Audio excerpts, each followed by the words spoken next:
Good evening, everyone, and welcome back to Power of the Prosecutor. I am State Attorney Monique Worrell, your host, and I am so happy to be with you this evening.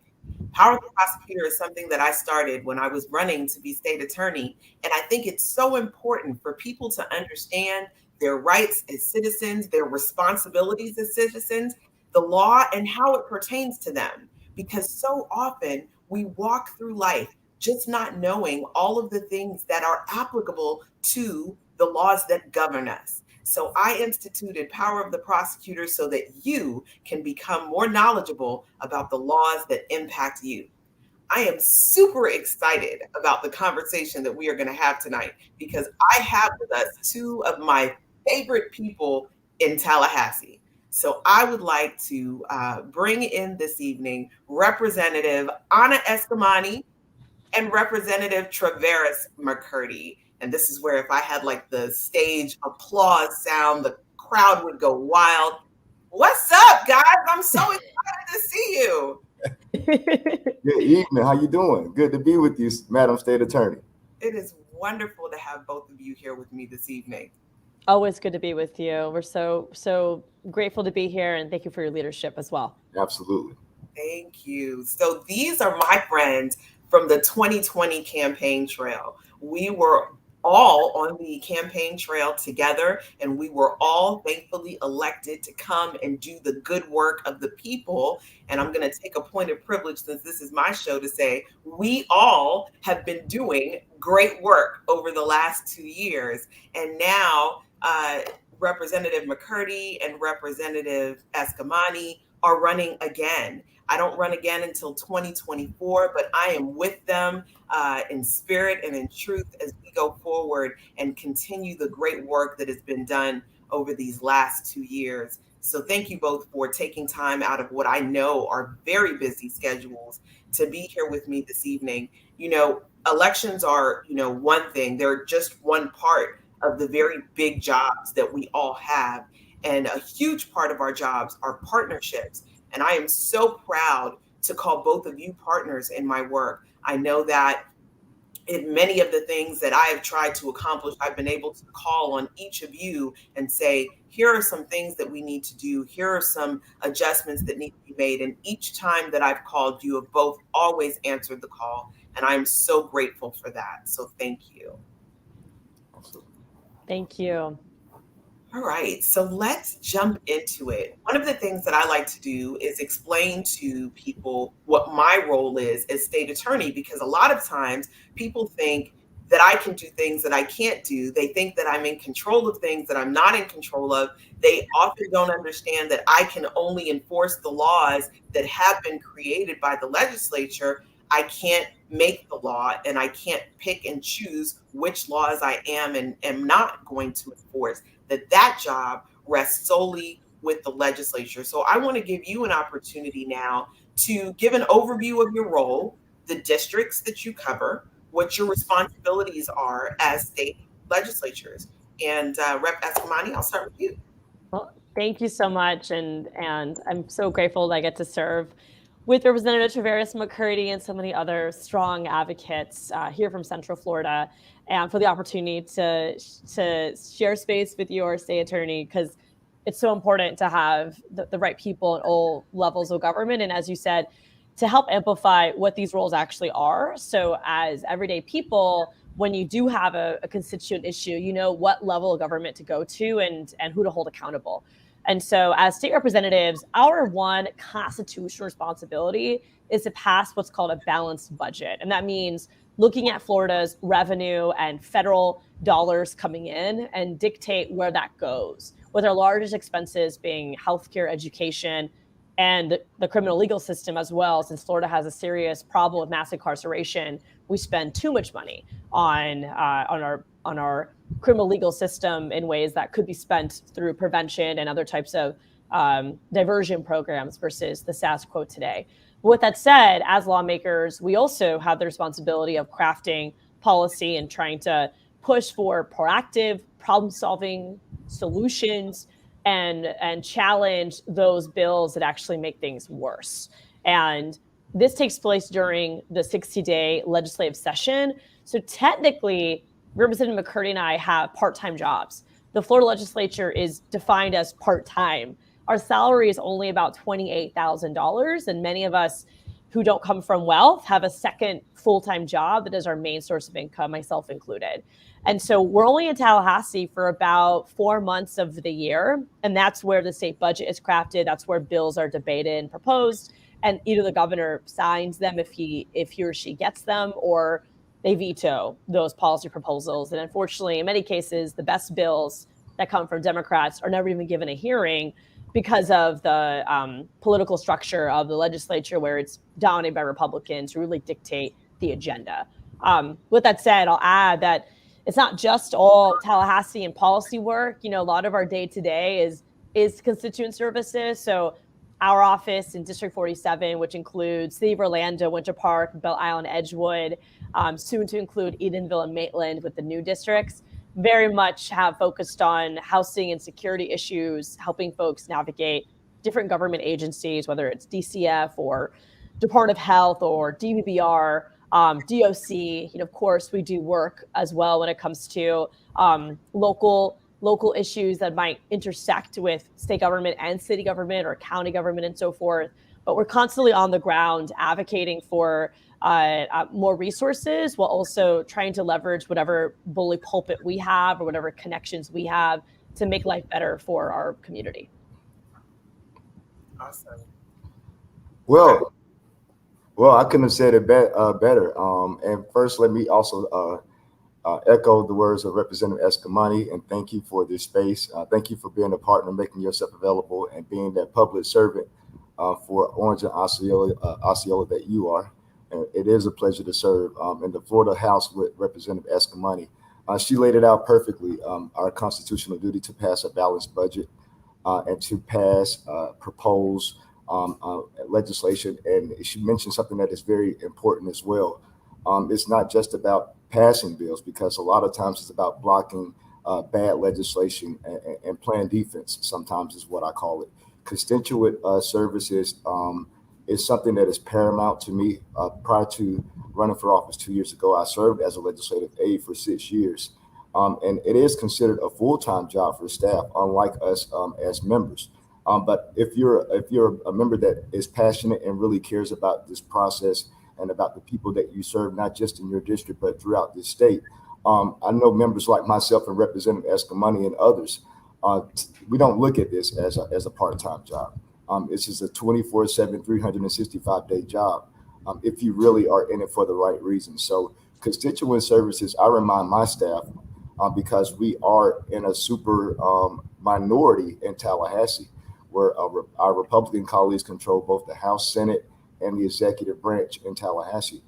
That constituent services is one place where they can't control that for us. We control our own destiny in regards to how responsive we are as an office and how we are able to get results for our constituents. So that's one place where we can win. No matter if the governor, if the legislature doesn't hear any of our bills, or if the governor vetoes every project that we get in the budget, we're still able to help our constituents. And that was not more apparent in my first term. My entire term, it was overshadowed by COVID. So folks had unemployment issues, healthcare issues, where we were able to help cut some red tape with connecting them with state agencies and getting more expedited responses than they probably would have trying to navigate the legislative process on their own. So passing the state budget, a balanced budget, which these past 2 years we passed the state's largest budgets 2 years in a row, but also bringing resources home. Resources aren't just dollars. Representative Escamani and myself, we hosted a number of vaccine drives in our district.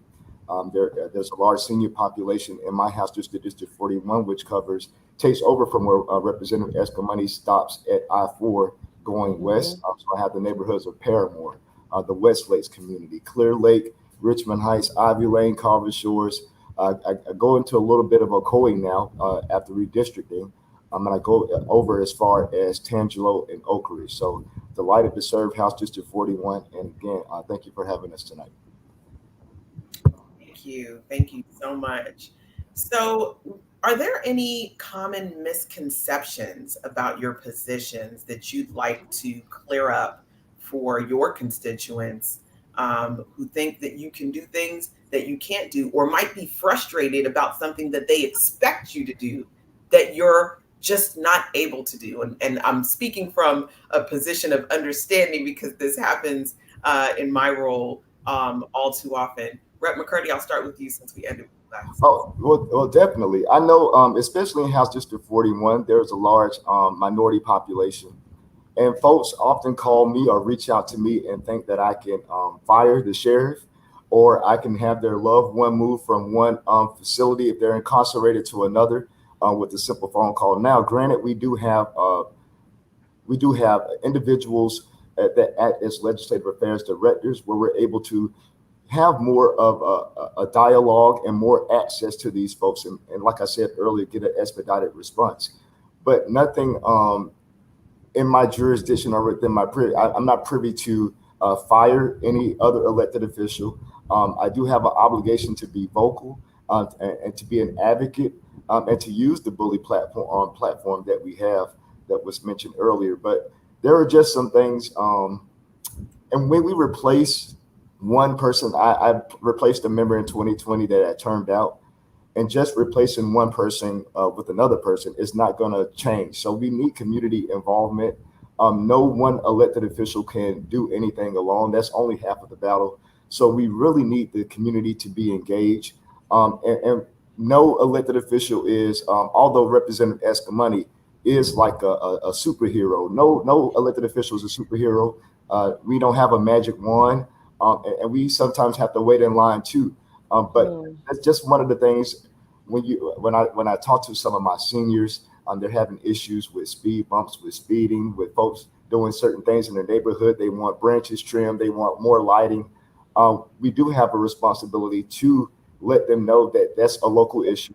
You need to reach out to your city or county commissioner, but we have an obligation to connect them, not just tell them who they need to talk to, but to give that office a heads up and connect those residents with those people, because that's a part of the education process.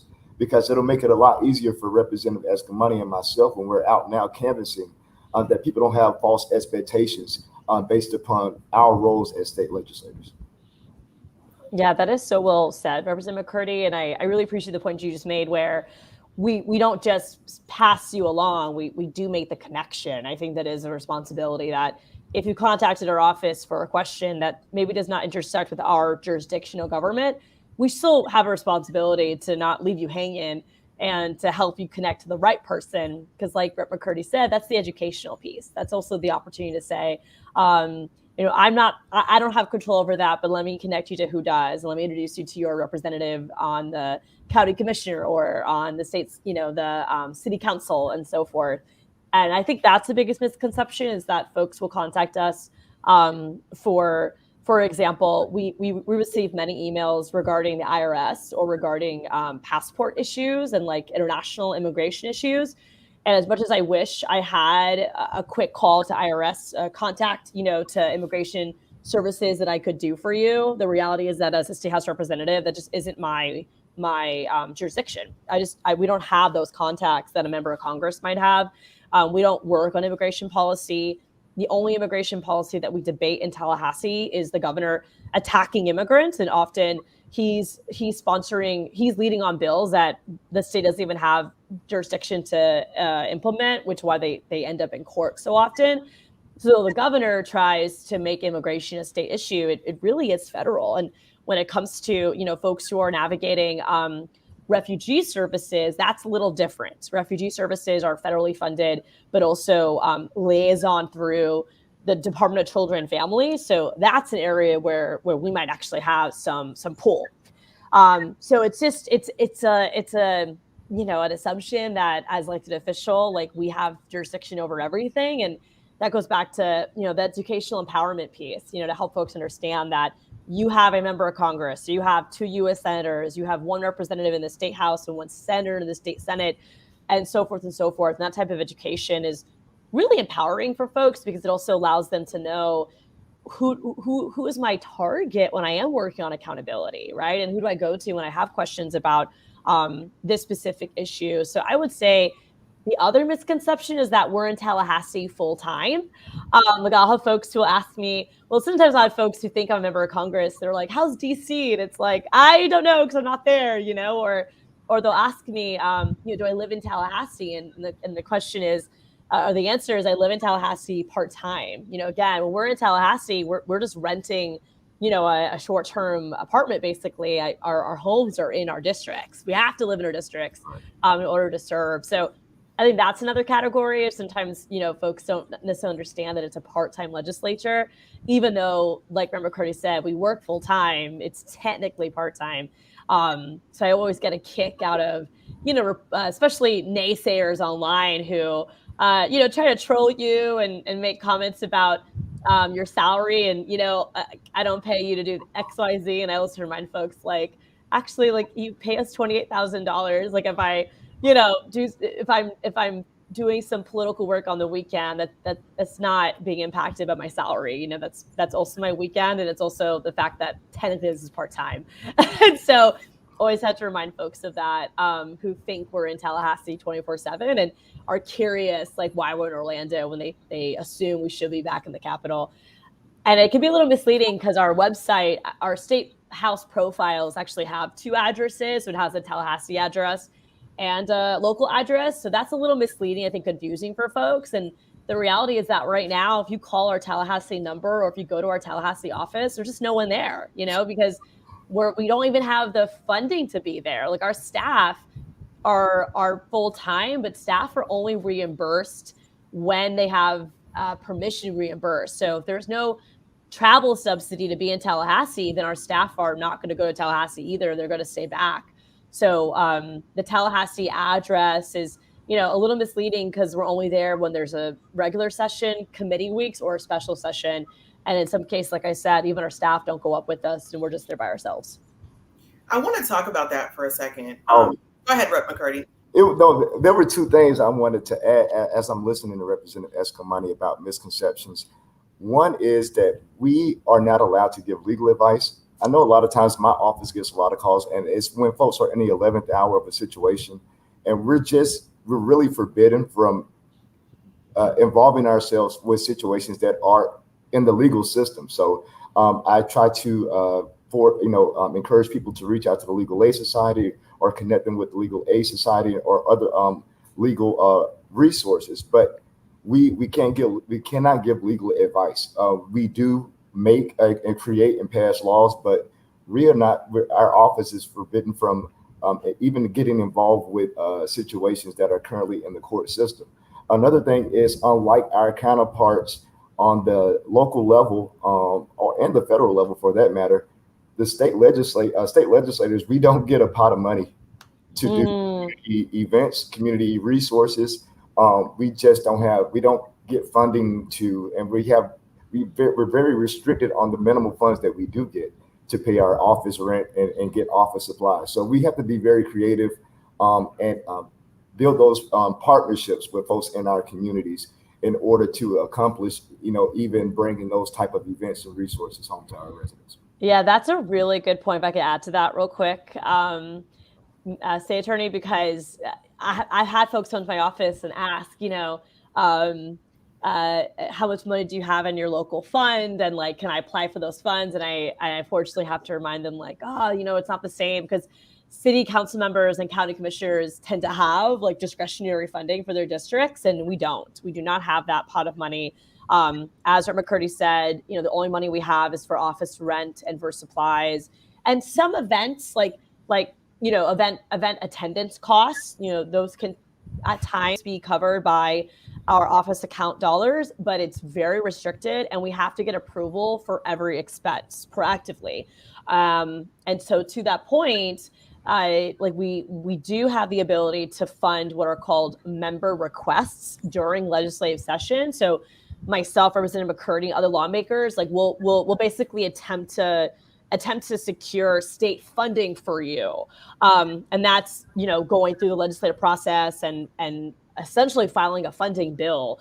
And then if we are able to get it through the legislature into the state budget, the governor can then veto it or sign it. So it's not as easy as, having discretionary funding and providing that to a local nonprofit, we have to go through the legislative process just like anyone else, and then hopefully make it through the veto pen. I will say that this year the legislature crafted a new bucket of money called support grants that we were able to submit local nonprofit projects to, and we did. That deadline was just on Friday, and but even that process is not a guarantee. I think there's only like $73 million in that resource, and funding projects for like 4 times that much, 5 times that much was the application total. So not every project even there is going to get funded, and that process is going to be determined by the Legislative Budget Committee, which is kind of again a predominantly Republican space, and it's kind of unclear what that process will even look like.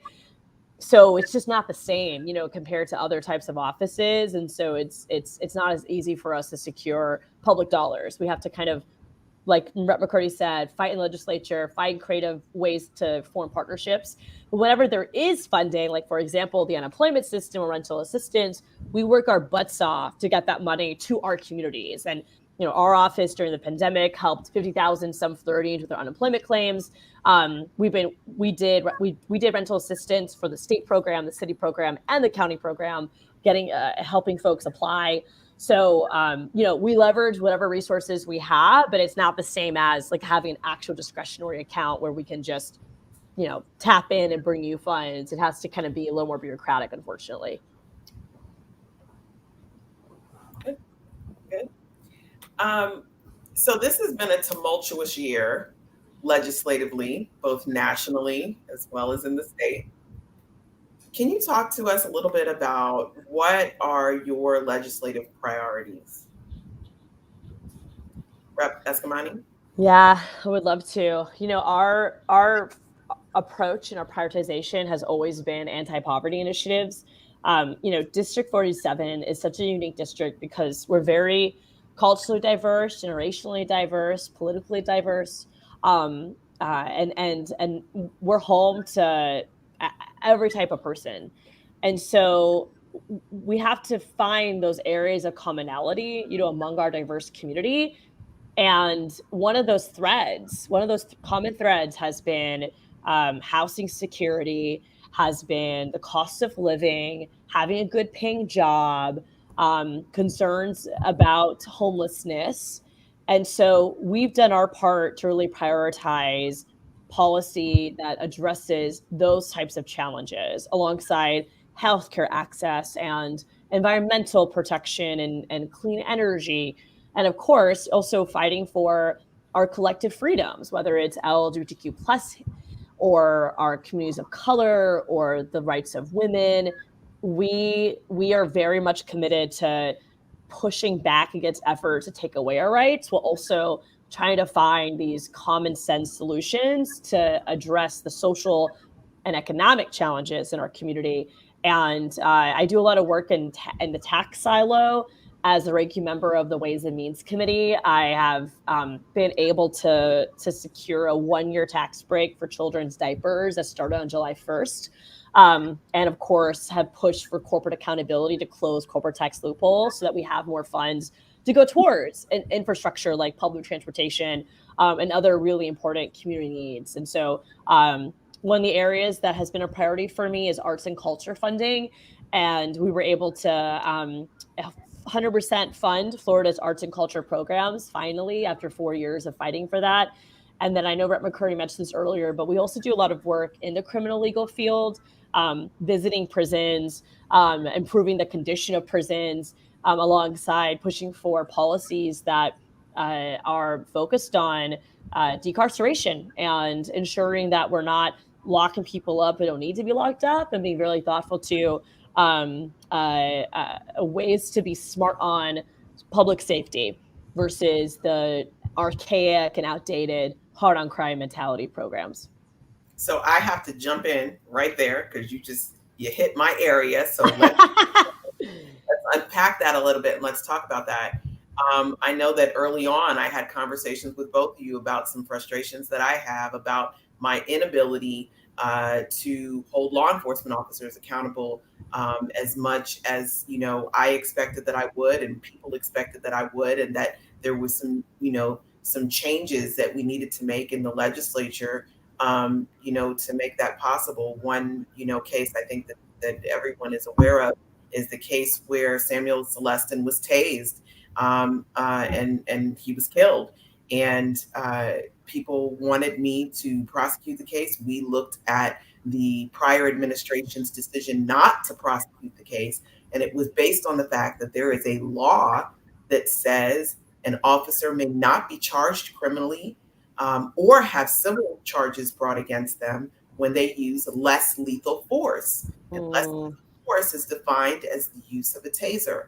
So, my question for you guys is, how hopeful are you that there will be meaningful changes made to the laws that will actually promote the criminal justice reform that we all spoke of in 2020 and hoped for in 2020? Because there is so much that I can do before I run into the wall of what the state of the law is, and there's nothing that I can do from there. So, can you speak to that a little bit? What I say is, I was just having a similar conversation over the weekend during Leadership Blue.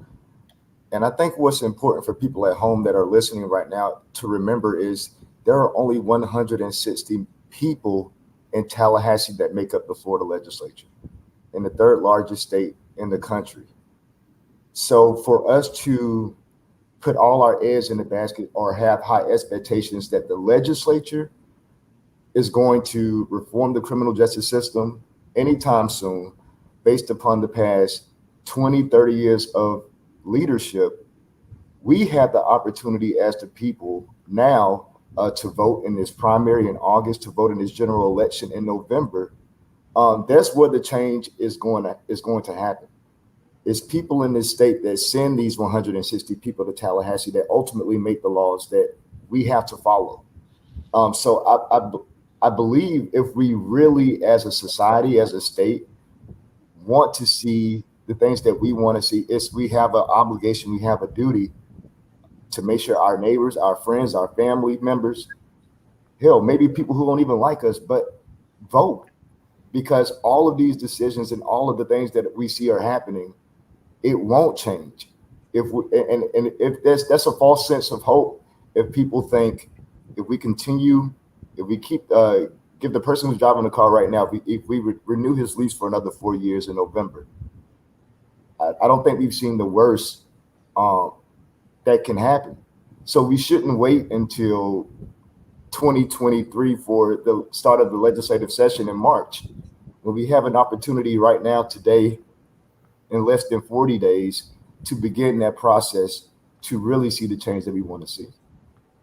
Yeah, I'll just add to that. I think if you asked us that question maybe 2 years ago, right? Like back in 2020, I would have been a little more, I would have been so cautious, a little more optimistic, only because during the 2018, well, I should say the 2019 and 2020 session, we had a lot more Republicans who seemed vocal in reform, and again, there has been a very large conservatively funded effort to push for criminal legal reform. There's organizations, for example, called Right on Crime, which are funded by the Koch brothers, and their whole intention is to really pursue evidence-based safety programming.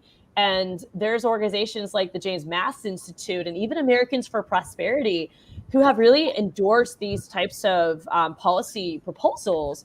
Another one is Families Against Mandatory Minimums. And they're pretty nonpartisan, but they have kind of like a libertarian approach. So there's a lot of organizations out there that care about these issues that are a little more conservative in their background and their values. But the backlash that we're experiencing to the Black Lives Matter movement via Republican elected officials has pushed us in a very dangerous direction to not only attempt to punish those who practice their First Amendment rights, but to even go as far to set, really severe sentencing policies. This past legislative session, we had more sentencing enhancers than we did on reform.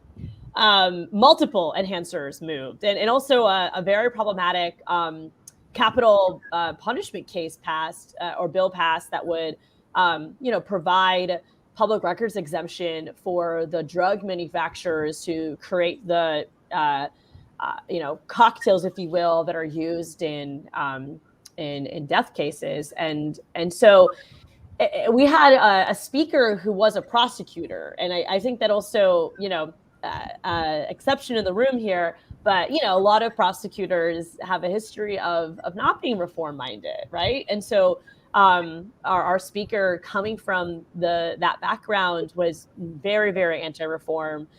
Even when we were trying to push for policy to not punish kids for being kids, so after Kaya Roll was arrested at an Orlando charter school, and Kaya Roll, for those who remember, was a 6-year-old young Black girl that was arrested for basically having like an outbreak in her classroom. Like, she just didn't get enough sleep. She has different health issues, and so instead of being provided with support, she was arrested. And I actually spoke to her grandmother last week, because they're still navigating a lot of PTSD and a lot of serious mental health challenges for Kaya.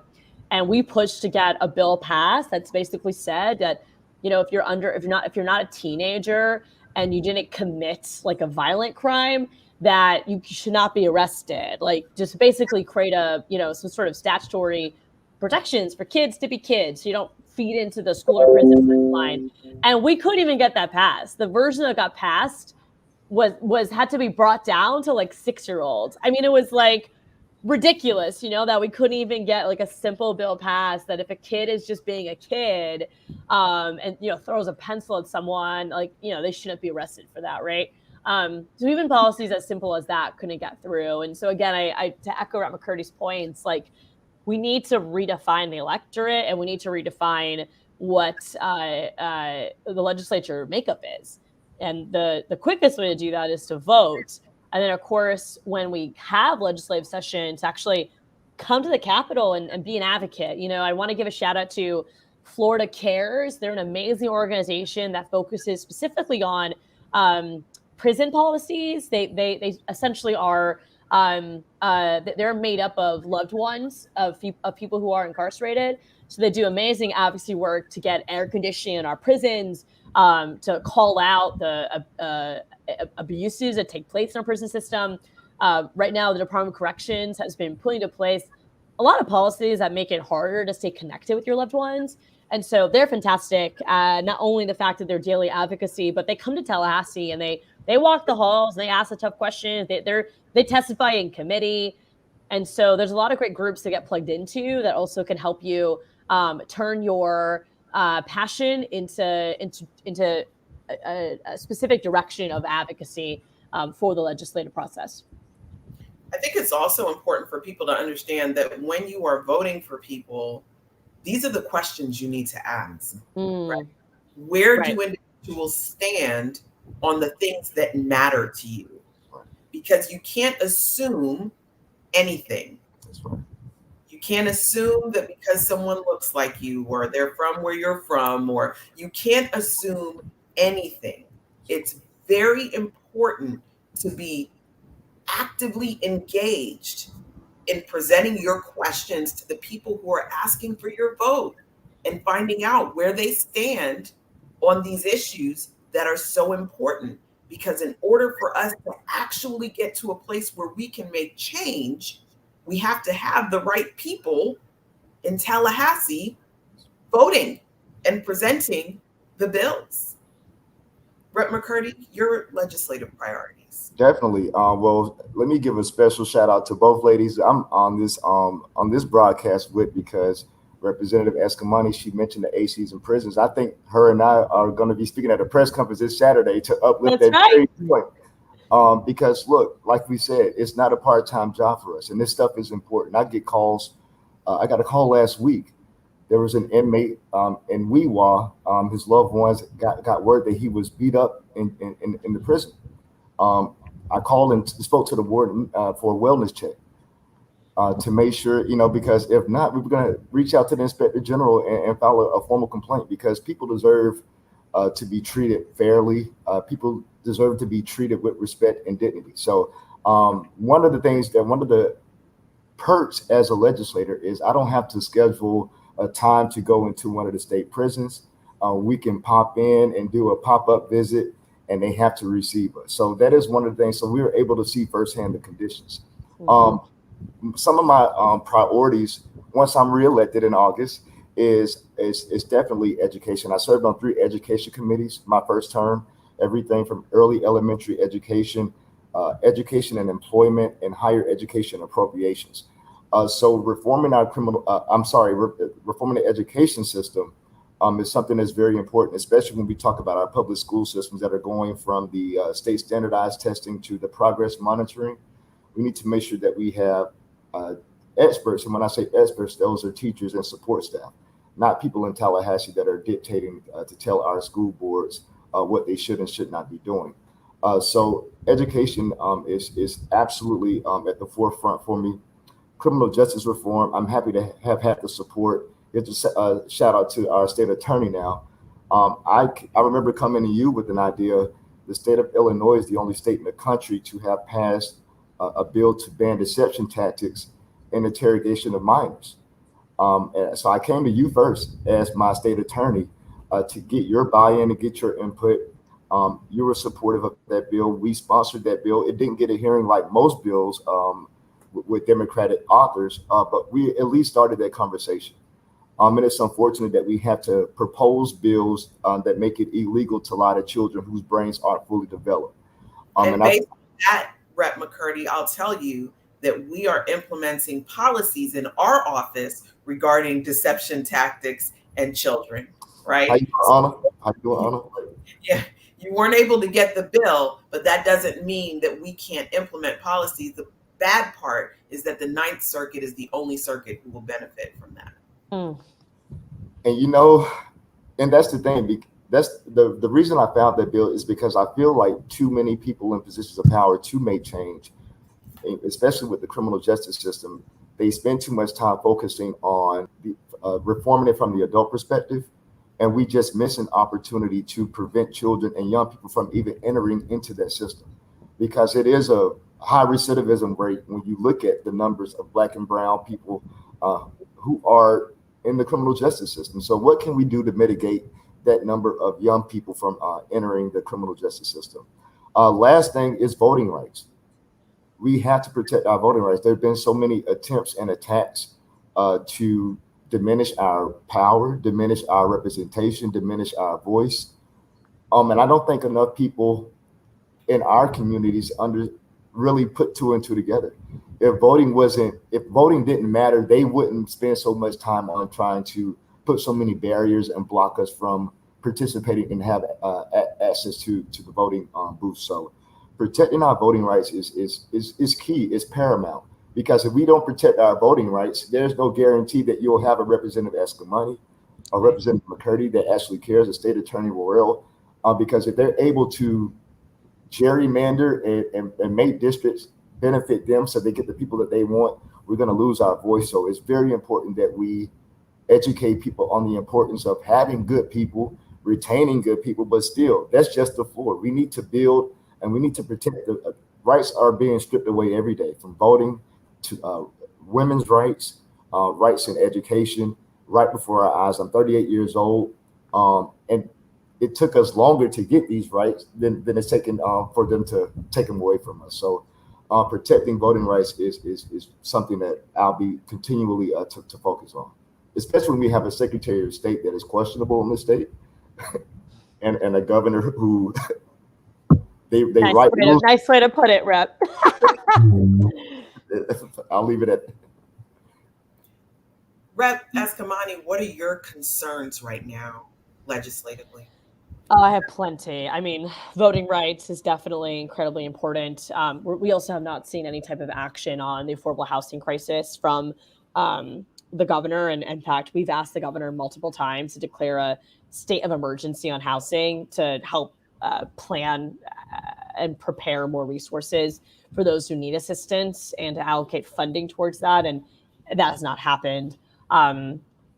Obviously, one of the biggest issues for me is abortion access. For those who don't know, I worked at Planned Parenthood for 6 years before I ran for office. So issues pertaining to reproductive health are very personally important to me, not just as a legislator, but as someone who has worked in the abortion rights field for a decade, and also as a person of reproductive age, with the uterus, who might find themselves in a situation where they might need an abortion.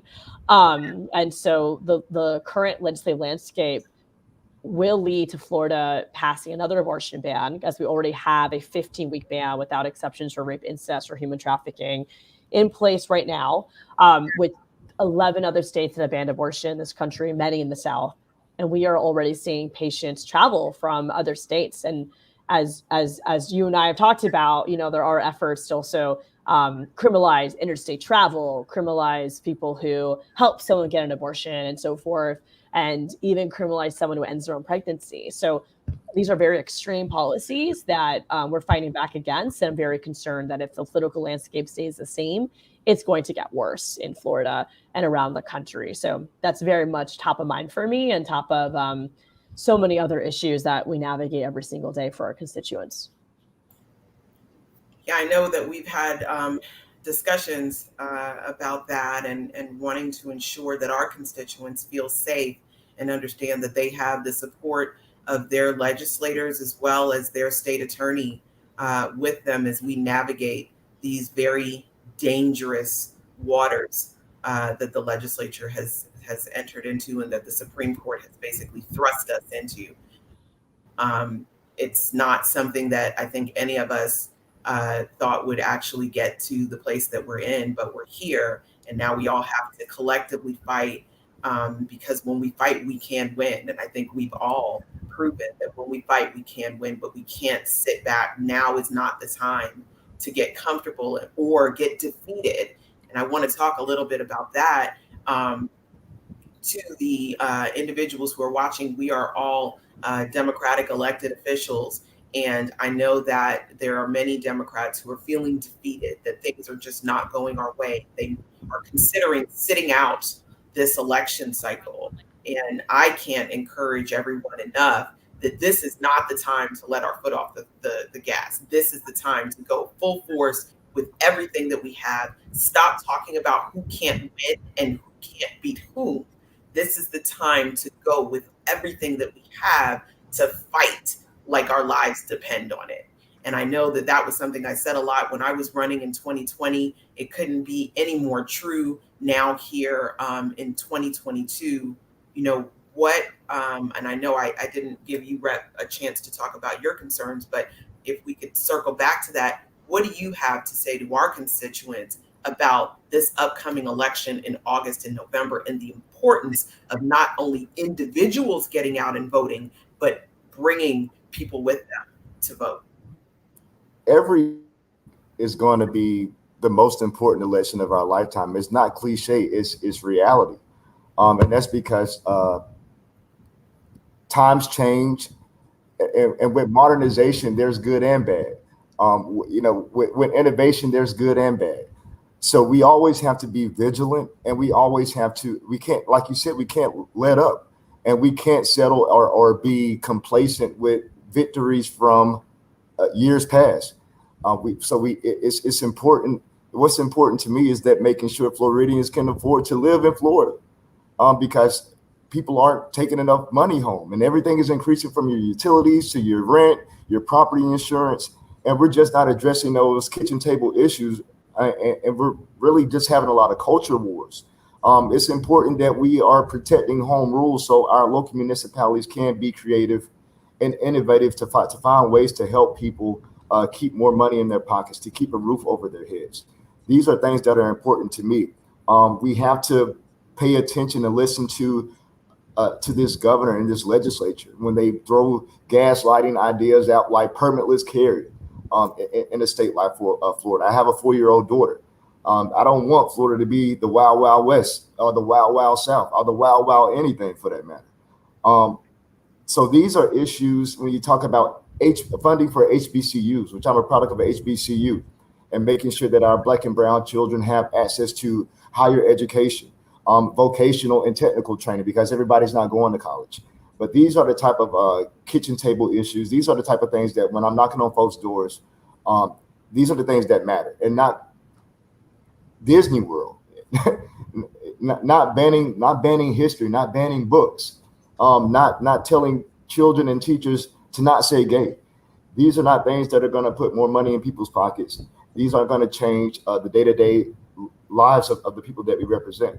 So this is why it's important for us to be engaged right now, because, like I said, this current governor, he's in his first term. If he gets a second term, I really think, we really haven't seen the worst of what he could possibly propose and look to do in the state. 100%. Yeah, I completely agree. I mean, elections are not the end all be all to collective liberation, but they do get us closer there by putting the most intentional and also, even if you have a candidate that maybe wasn't 100% of who you wanted, it's almost like choosing your adversary, right? Like if I had the decision between, for President Trump or President Biden that I want to talk to about abortion access, like clearly I know who's going to be more receptive to my concerns because we align on values. And so not every race, not every option is going to be necessarily 100% the same with you. But I mean, again, you're choosing someone that you would rather have that conversation with and be receptive to what your concerns are to try to find those solutions together. And elections can help dictate that. And of course, we also have judicial elections, and judges have become more important than ever. And so do your research and lean on folks to help you with research. And make sure you vote in August and November and bring others to join you in that action. And the voters registration deadline is approaching. I think it's 1 week away for the primary, and then it's October 11th for the general. So you still have time to register to vote for both August and November. You know what? Interject, please register. Yeah, just 1 second. You said something that was so important. You will not align with any elected official on every single issue. Do not expect to see yourself in an elected official, but do they align on the things that are most important to you, or most of the things that are important to you? Or like you said, Rep. Escamani, are you aligned in your values, even if there's one or two things that you disagree with them on? We lost the governor's race because of one issue. We lost the governor's race because of one issue, and it was school choice. And now here we are. So I cannot implore people enough. Elected officials are not God. We are people. We have flaws. We make mistakes. We have different opinions. We see things differently. But do your values align? Who do you want to have the conversation with about criminal justice reform? Who do you want to have the conversation with about abortion rights? Who do you want to have the conversation with about voting rights? And these have to be the principles that guide your decisions. And I can't emphasize that enough. McCurdy? You're so right. I just want to say, I think too many of us at home leave it up to other folks to give us our options for the general election, because in Florida we have closed primaries. So there are a lot of folks who want to claim they're independent or no party affiliated, and that means you can't really vote in primaries for any major party candidates to send them all to the general election. So when you do register, the registration deadline is the 25th. It's very important that you register for a major party. Hopefully is the one with the blue. But it's just very important that you register with a major party, because you're able then to participate in these primaries, which is the general is just half of the battle. So you deserve to have your voice heard throughout the entire election process. That's right. The primaries are very important. Do not sit home for the primaries. Do not wait, because who goes in the primaries has a lot to who makes it out of the general. So I can't emphasize that enough, that we all need to be participating in the primaries as well as the general. And I just, it's huge. It's so important. And, thank you for kind of validating that, Rep. McCurdy, that every election is going to be the most important election because we are, as I stated when we started this particular part of the discussion, in tumultuous times. We are in tumultuous times, and we are going to all have to put our feet to the fire in order to get things done. So, shifting gears just a little bit, this month is BIPOC Mental Health Awareness Month, and that is Black and Indigenous People of Color Health Awareness Month. And I want to talk to you all about how you prioritize mental health in your lives and in your legislation.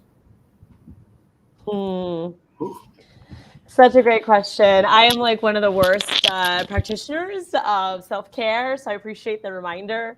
I have a few like habits that I don't, are like my little personal ecology efforts. For example, I love listening to music while I work. I will sometimes watch reruns of a one of my favorite shows as I'm working, even if I've seen them multiple times, just as a way to kind of give me some respite in between what I'm doing. I love the beach. I rarely have time to go, but I do love the beach, and so definitely looking for more of those self-care moments. It's hard to come by. I'm gonna be honest. It's super hard to come by right now because there are just so many folks that are struggling and counting on us that the time for respite can be difficult to find. Yeah, I agree with Representative Escamani, especially. I mean, look, I just served 2 years, and I think we probably had more special sessions than any freshman class um, from any legislature in the state's history. So it hasn't really been a lot of downtime. I mentioned my 4-year-old daughter. She brings me a lot of joy. So I know I'm gone a lot. So when I'm actually home, she definitely doesn't see me as Representative McCurdy. I'm definitely daddy, and I'm doing school drop off and pickups and having picnics with her. I play the piano, so I like to listen to music and try to make a little of my own. Probably have some private concerts, but it's not a lot of time because look, we take this work so serious, and you every day is different. Every day is different. You never know what you're going to be faced with. So it's also important that I have a relationship with people like Representative Escamani, other members in the process who actually are doing the same work and actually understand what my day could be like and what I could be going through, because it's good for us to uplift each other or send each other a crazy text message. She just showed me something new, like with the pew pew I can do on the with the fireworks that I can send a message. Wow. Those things it's fun, and it lightens up your day, right?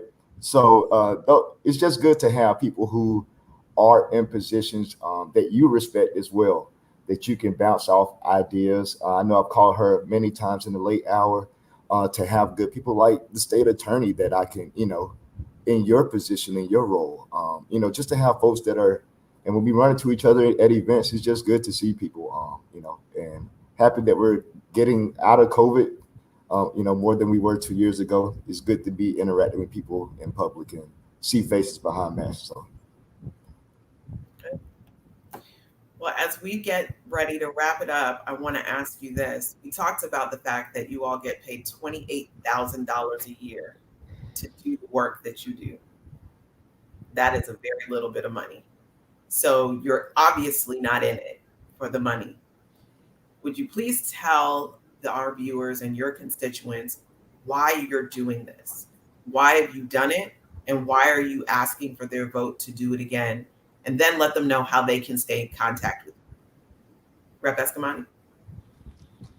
I appreciate, again, the time to spend with both of y'all. And we do it because the Floridians deserve a happy warrior. Floridians deserve folks who are fighting for them and committed to service and building upon the collective good versus self-interest. And as both Rep. McCurry and I are hometown people, these are the communities that we grew up in. These are communities that we call home. So it's really personal for us too.